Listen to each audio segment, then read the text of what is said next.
A very good evening to you, distinguished delegates, and the eminent personalities on the dais, young delegates, as well as old ones like me. It's been an exciting 3 days. I think a very informative 3 days and very participative on issues concerning renewable energy and water. While the issue of energy has been engaging international attention for a while, water has come into focus very recently. In fact, the story of mankind's technological development over the last 2 centuries particularly, if you look at it closely, in a way is a story of mankind trying to say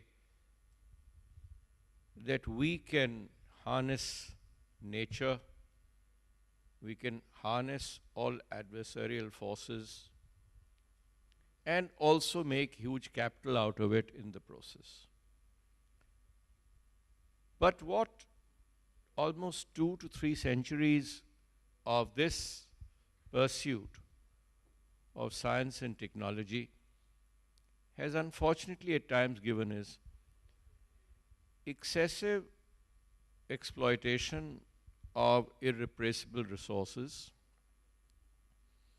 atmospheric pollution, water pollution, and climate change. I think it was bound to happen when man, through his endeavors, however well motivated to move to a better economic future, comes in conflict with nature and the very basis of his own creation. This is precisely what has happened. I think the 21st century has given a very clear message that if civilizations have to survive, they must survive in harmony with nature. If businesses have to run, they have to run in a way that enhances the civilization and its life and not terminate. We have tried to conquer other planets, maybe to colonize them, and who knows, we might find the remnants of another aggressive civilization there, which is lying dead and buried somewhere. Technology today, if you see, is moving towards nature-based materials and nature-based solutions. And I often say that, after all, what is life, a better life? It's looking at nature's animal life itself.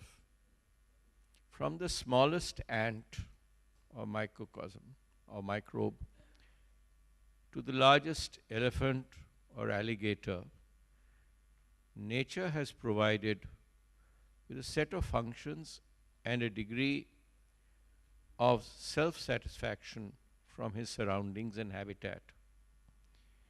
And if man thought that he was superior to all this because of the size of his brain as related to the rest of the body, and that he could capture everything else around him in his own way through very complicated technology, I think it's coming out that he was mistaken.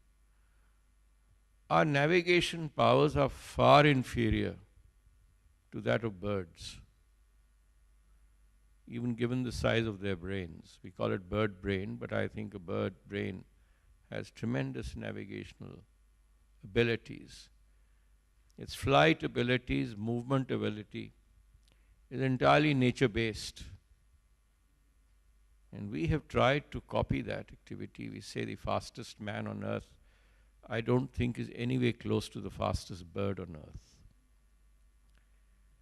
So it's an exercise, I think, in self-introspection, and I think also an exercise in humility.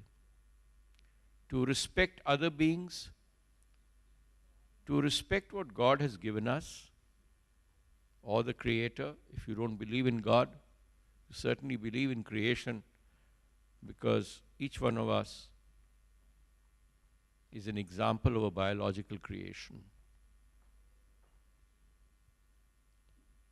And this creation and its inhabitants must pass on the baton to their successors in a way that they can prosper and thrive, and maybe get decimated through world wars, which are man-made, but not through disease, not through pollution, and not through lack of drinking water.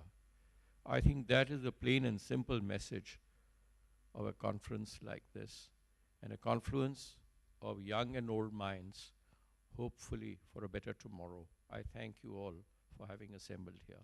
Thank you.